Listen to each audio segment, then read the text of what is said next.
Hello everybody, welcome back to the channel. Forgive me for not putting a video up immediately regarding the eFootball issue, but I wanted to sleep on it and really get my thoughts in place before I came on and had a little bit of a rant, and I don't think we're in for a rant today. So, many of you will be aware, and if you're not aware, then I guess you're learning now that Pro Evolution Soccer is no more.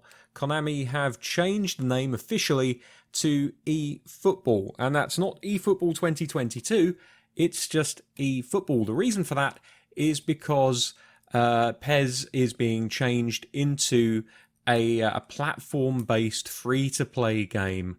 You're not going to buy yearly versions of the game anymore. It's literally just going to be download it once, pay for the things that you want, and it'll be there until they decide they don't want it to be there anymore. Which, you know, that is from a perspective of kind of old school players who like to have their games on discs and like to keep these things safe for all time.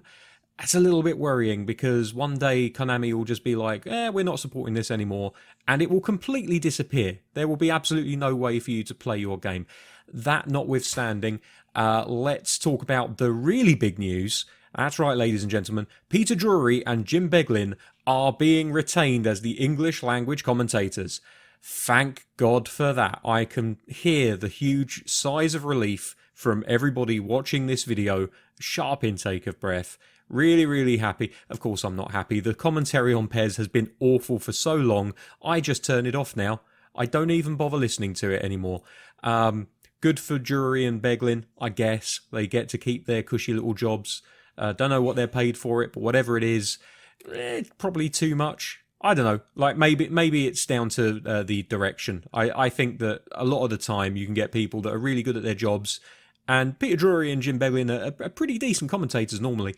And they can be made to look awful by the direction of of whoever's in charge of commentary. Look at the WWE games. For years, King and JR sounded just terrible. And thankfully, that tradition has continued in PES and now possibly eFootball. So what have they actually announced? Let's have a little look at the roadmap, which I'll bring up here now. And you can see that it's going to be, well, you can't see this because this was announced after the fact, but it's going to be a free-to-play game. That is probably the biggest news of all. It really changes the way that eFootball is going to be delivered and how we consume it as well. We'll get into that a little bit later. I have some quotes from the director of the game, Kimura-san, and he was being interviewed by Joe Skrebels from IGN, so all credit for these quotes goes to Joe Skrebels. So early autumn, you can see all new game rollout. So the game is going to launch initially in late September, early November, I would imagine. It's going to be platform exclusive local matches for the early part of the rollout until later in autumn when online leagues and team building mode are launched. Those are going to coincide with the launch of something called Match Pass, or the Match Pass system. I imagine that's essentially going to be Battle Pass. Looking at the picture there, you can see a picture of a player blacked out with a silver background, and it says instant reward there. Next to him are some coins, which look very much like the coins that were used in my club in previous years. And then next to that is another silhouetted player, this time with a gold background. And that, I think, is probably a matter of, I don't know if it would be you have to buy free match passes to get up to this, or whether these are your free rewards. I don't know how that's going to work. We're going to have to wait for the time for them to show us how it works. But I imagine that this match pass system is essentially how Konami are going to justify going to free to play, because they're going to need to recover this revenue from somewhere.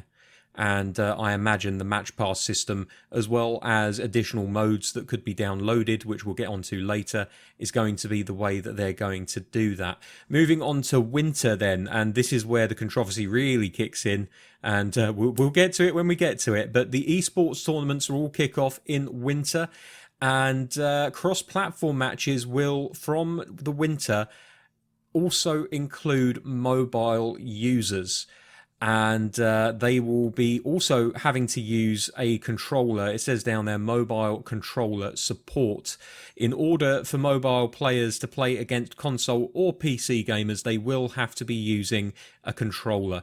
Now that also bleeds into something that I want to talk about slightly later.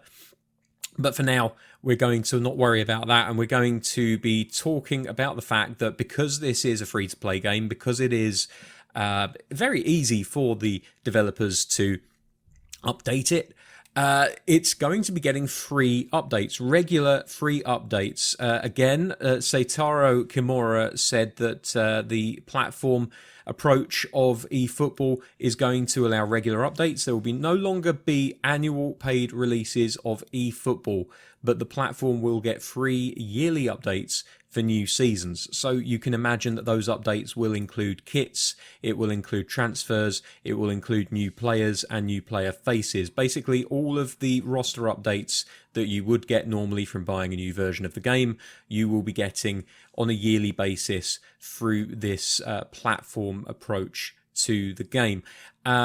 But as I said before, where does that revenue come from? And I think it's pretty clear that the revenue is going to come from a combination of Match Pass and other DLCs. There are 9 playable teams at launch from what we can tell at the moment. Looking at the left-hand side there, you can see the likes of Barcelona, Juve, Arsenal, River Plate, all included in that 9-team lineup. I think it's reasonable to expect that if you wanted to just play local matches with a team that isn't on that list, Pro Evo have got licensing agreements with other teams in Italy, I know for sure. They don't just have Juventus. I think, do they have Atalanta? I think perhaps is one of their teams. I could be wrong there. But you guys know as well as I do that that is not the full list of licensed teams that are at Konami's beck and call. I would imagine that a lot of those teams will be available as paid downloads. So you'll be able to download the license to play with that team. You'll keep it in perpetuity or until they decide to abandon eFootball. God knows how many years that will be, but I'm not entirely sure that I would be comfortable ploughing a lot of money into this game immediately. But other things that you could see being brought into either Match Pass or just general DLC is probably going to be stuff like cosmetics, like boots and balls. You're going to be able to download in-game currency. Agents, perhaps, if my club is still going to be running the way that it has done before. It could include extra playable teams in the Match Pass system, who knows, and also it could include players. So there are a lot of things that could be monetized in this new system.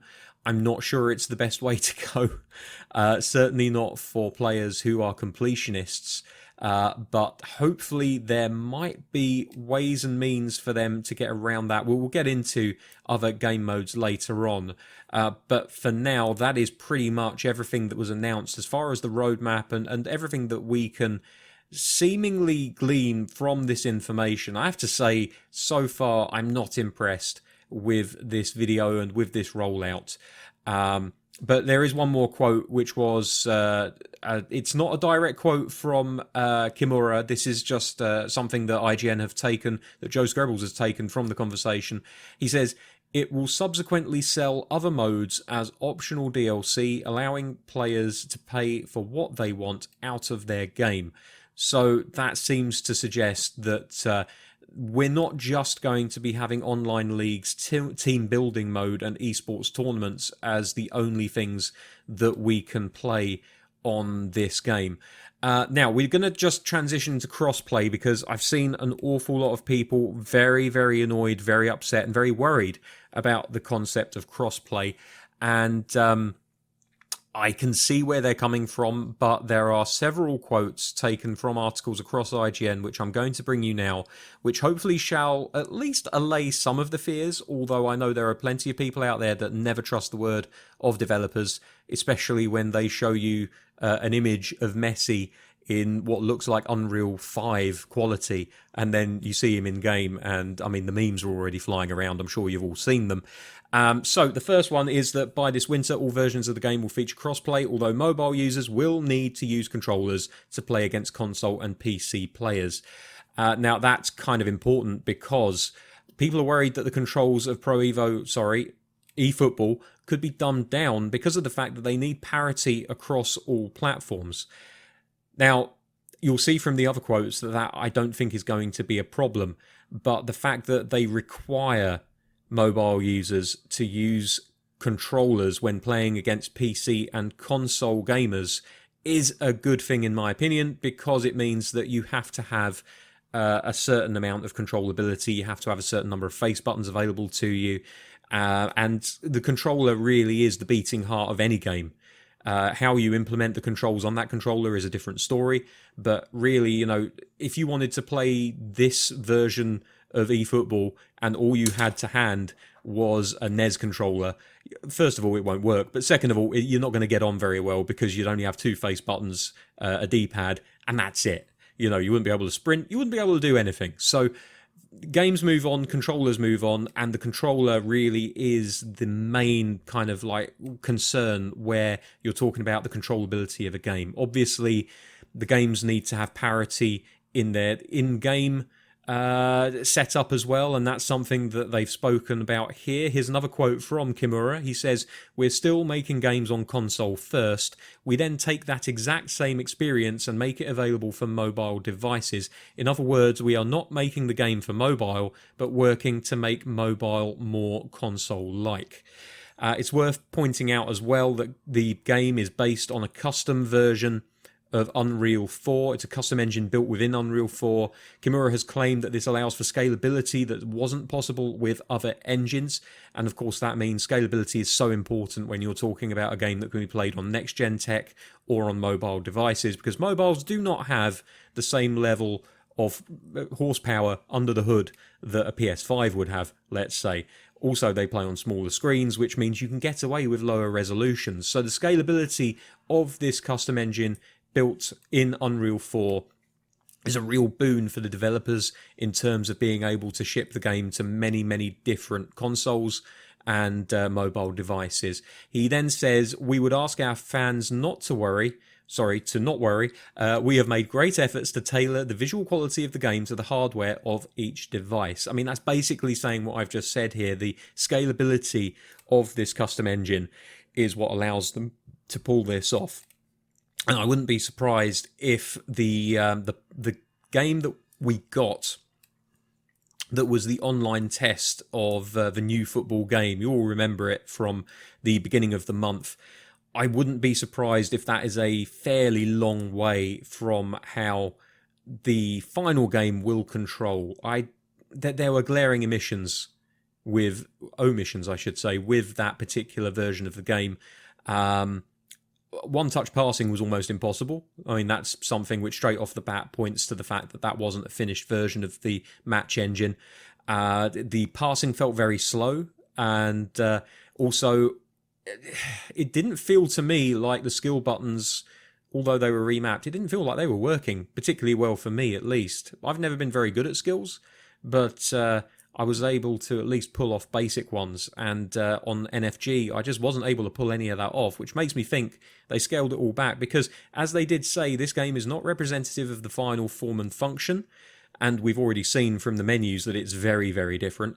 But also they've said that the game was there purely to test the online matchmaking functionality. As such, that they could have literally just ported a reskinned version of last year's mobile game and used that. I don't think they did, because it looked a lot nicer than that. But still, I don't think that the quality of the game is representative. The quality of NFG is representative of what we will get with the final package. But until the game's in our hands, we don't know what direction it's going to be taking for sure. You know, I think that the requirement for mobile users to use a controller is very encouraging. Kimura's words to that effect are very encouraging. But really, when you get down to it, all we can do in this regard is wait and see. There's nothing else that we can do until we get a playable version of the game in our hands. And let's not forget, it'll be free. So it's not like you're going to be spending 40 quid or $60 or whatever the going rate would be to play the game to find out it's rubbish. It's no risk at all to the user base. You can download it for free, you can play it for free, and you can delete it for free. And no harm will be done. You can then go off and buy FIFA and stick two fingers up at Konami and say, well, you've screwed us over for the last time. Speaking of being screwed over for the last time, I wanted to make a little mention about the fact that there was absolutely no mention whatsoever about Master League or offline play in this video. Now, I get it. The name was changed from Pro Evolution Soccer to eFootball. It's very, very clear that Konami are aiming for the esports market. Even the fact that they mention the esports tournaments kicking off in winter points to that fact. They've made sure, absolutely certain, that you as a viewer know that they are centered on the idea of esports and online play and online competition. That being said, I would have loved them to include some kind of mention about Master League, about Become a Legend, about offline modes in general, because although eFootball is concentrating on online for the obvious reasons, I don't believe that Konami should be leaving fans behind who don't really gel with online play.